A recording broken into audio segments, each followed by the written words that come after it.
20 mai. 1 Samuel, chapitre 26, verset 1 à chapitre 28, verset 25. Les gens de Sif se rendirent encore auprès de Saül et Gibea pour lui dire: C'est tout que David est caché dans les collines d'Aquila, à la lisière du désert. Saül partit et se rendit au désert de Sif avec 3000 hommes d'élite d'Israël pour y traquer David. Il établit son camp dans les collines d'Aquila, à la lisière du désert, près de la route. David séjournait au désert et il s'aperçut que Saül était venu les poursuivre là. Il envoya des éclaireurs en reconnaissance et apprit que Saül était effectivement arrivé. Il se mit en route et parvint à l'endroit où Saül campait. Il repéra l'endroit précis où dormaient Saül et Abner, fils de Ner, son général. Saül était couché au milieu du camp et ses hommes campaient autour de lui.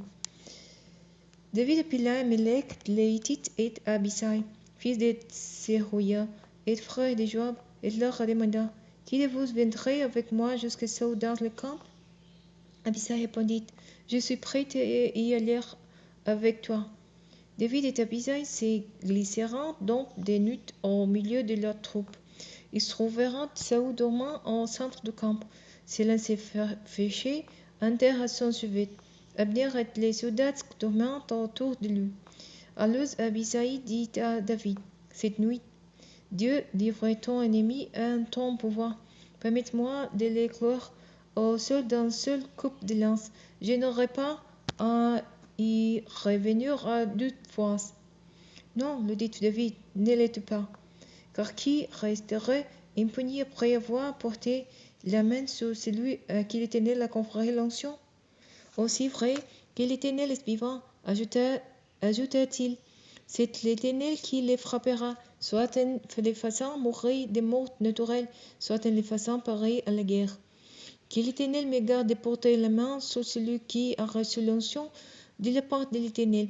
Prenons seulement la lance qui est à son chevet et la cruche d'or, et le David enleva la lance et la cruche d'or qui étaient au chevet de Saül, et ils partirent. Personne ne les vit, personne ne s'aperçut de rien, personne ne se révéla, tous dormirent, car l'Éternel avait fait tomber sur eux un profond sommeil. David franchit la vallée et grimpa au sommet de la montagne Aula, à une bonne distance du camp de Saül. Puis il se mit à crier en direction de l'armée d'Abner, fils de Ner. Et Abner répondra tout? Abner dit: Qu'est-ce toi qui oses interpeller les rois? David reprit: Tu es un homme, toi, un vrai. Tu n'as pas ton pareil en Israël, n'est-ce pas? Alors pourquoi n'as-tu pas veillé sur les rois, ton maître?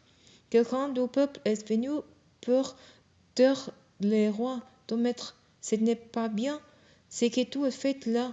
Aussi vrai que l'Éternel est vivant, vous méritez toute la mort pour n'avoir pas veillé sur votre maître, sur celui qui a reçu l'onction de la part de l'Éternel.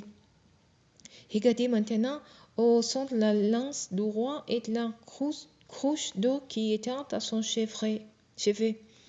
Saül reconnut la voix de David et dit: Est-ce bien toi que j'entends, mon fils David? David répondit: C'est bien ma voix, mon Seigneur le roi. Et il ajouta: Pourquoi mon Seigneur poursuit-il ainsi son serviteur? Que j'ai fait? Quel crime ai-je commis? Maintenant que mon Seigneur daigne écouter les paroles de son serviteur. Si c'est l'Éternel qui t'incite à agir ainsi contre moi, qui se laisse passer par mon offrande. Mais si sont des hommes qui t'hésitent, qu'ils soient maudits devant l'Éternel, puisqu'ils m'ont puni pour m'empêcher de rester dans le pays accordé par l'Éternel comme possession à son peuple.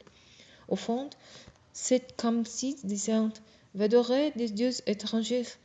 Mais maintenant, que mon sang ne soit pas versé loin de l'Éternel, car le roi d'Israël s'est mis en campagne pour chercher un misérable pouce. Comment chasserait un perdrix dans les montagnes?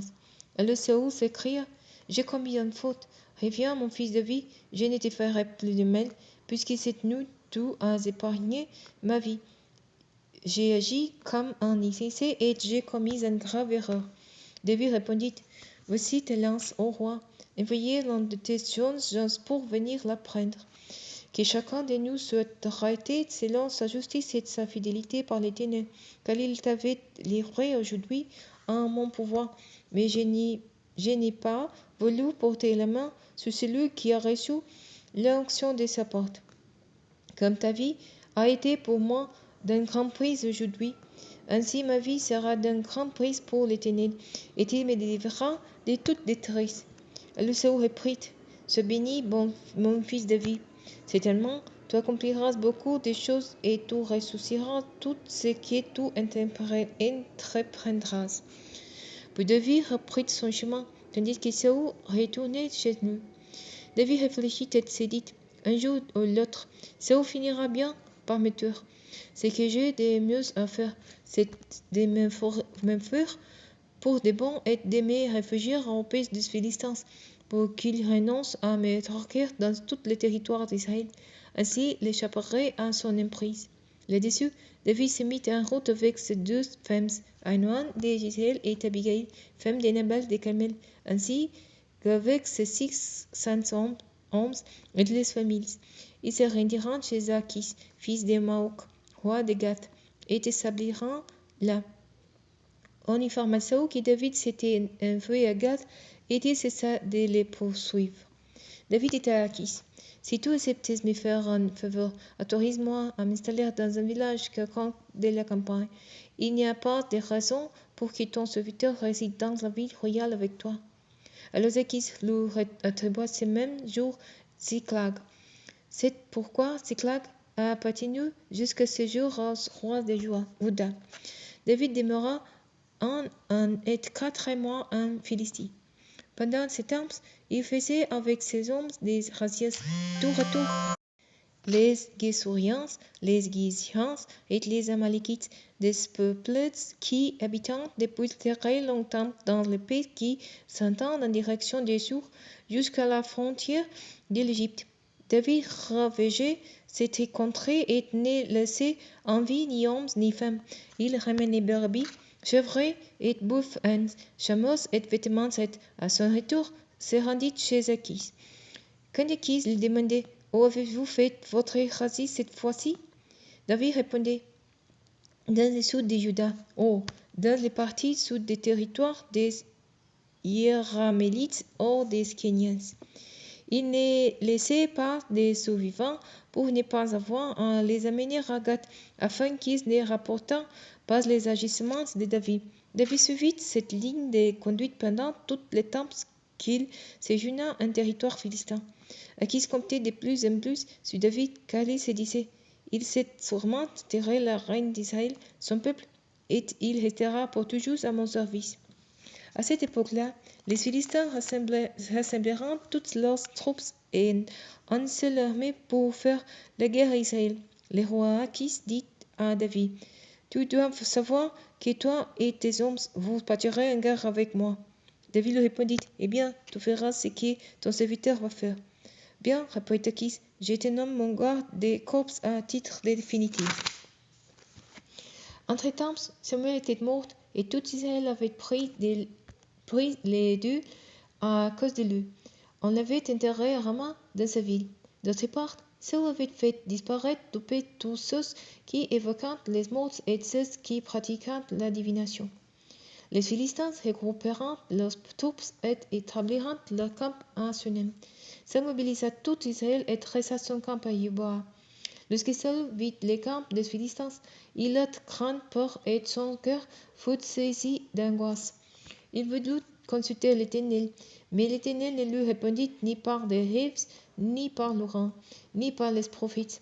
Alors il ordonna à ses fonctionnaires, recherchez-moi une femme capable d'interroger les morts, afin que je puisse aller chez elle pour les consulter.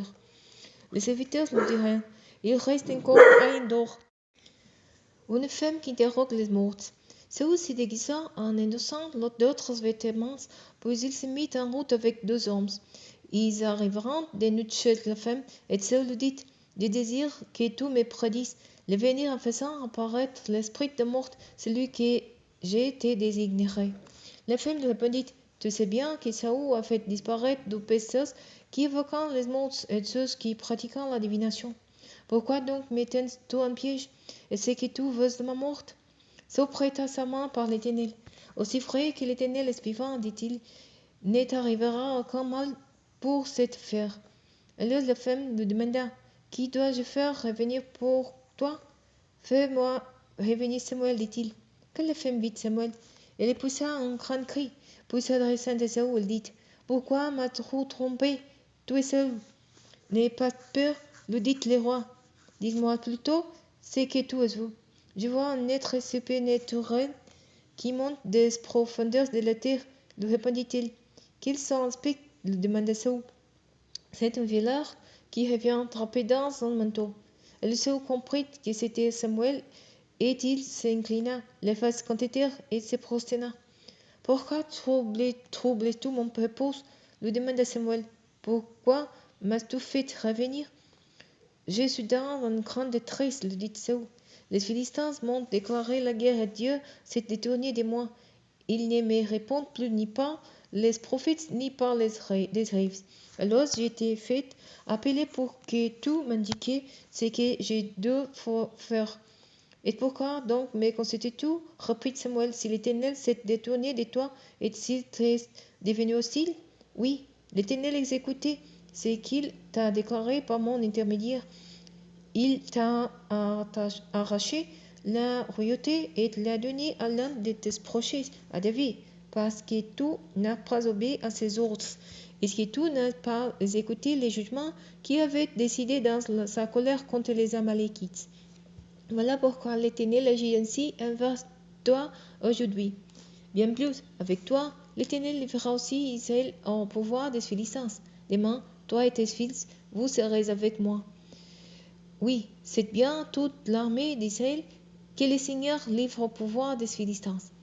À ces mots, Saül s'affela de toute son langue sur le sol, épouvanté par les paroles de Samuel. De plus, comme il n'avait rien mangé depuis la veille, il était sans force. La femme s'approcha de lui, vit qu'il était terrifié et lui dit, voici que ta servante a obéi à tes ordres. J'ai risqué ma vie pour faire ce que tu m'as demandé. Maintenant, je te prie, écoute aussi la voix de ta servante. Laissez-moi te servir un morceau de pain. Mange, afin que tu aies des forces pour reprendre ta route. Saul refusa en disant, je ne mangerai pas. Mais ses autres fonctionnaires et la femme insistèrent si bien qu'il finit par céder à leurs instances. Il se révéla, il se releva et s'assit sur le lit. La femme cherchait, elle, un veau à l'engrais. Il s'y hâta de la battre, puis la farine et la pétrit pour un cuir de pain sans levain. Il servit ses repas à Saul et à ses autres fonctionnaires. Ils mangèrent, puis ils se mirent en route et repartirent pendant qu'il faisait encore nuit.